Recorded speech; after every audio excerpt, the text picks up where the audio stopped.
So yung Ateneo Adamson, yung kahapon, overtime win ng Adamson over Ateneo. So yun dun mo makikita yung sinasabi ko.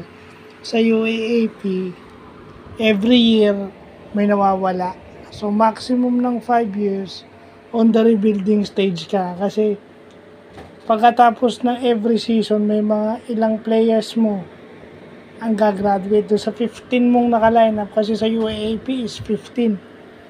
Doon sa isang year, yung 15 mong naka-lineup sa isang season ng UAAP pwede, o sa NCAA, doon sa 15 pwedeng kalahati doon yung mawala, 5 doon yung mawala, or isa o dalawa doon yung mawala na important na parte ng team mo. So yun yung nangyayari sa Ateneo ngayon. Bakit sila nahihirapan? Kasi team in transition na sila. Kumbaga maraming rookie sa Ateneo.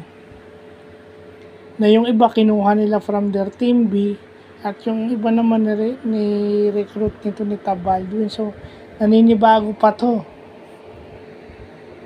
Naninibago pa sila. So yun yung nangyari, no? Kasi lamang na yung Ateneo, tapos nahabol pa ng Adamson.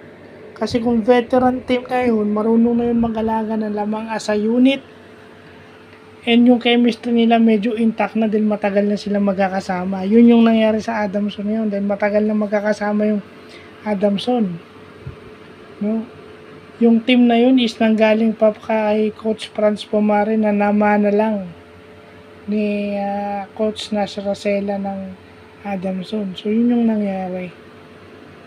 Lalo na defending champions pa yung Ateneo, di ba? So nakakalungkot tignan.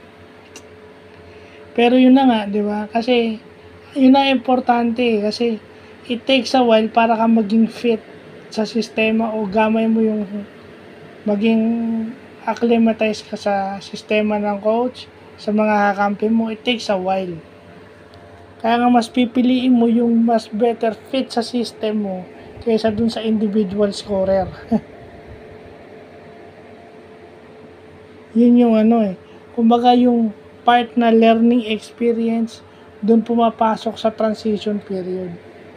O from the old guys na nawala, hanggang doon sa panahon mo, and then, pag ikaw naman yung senior, yung papalit naman sa'yo.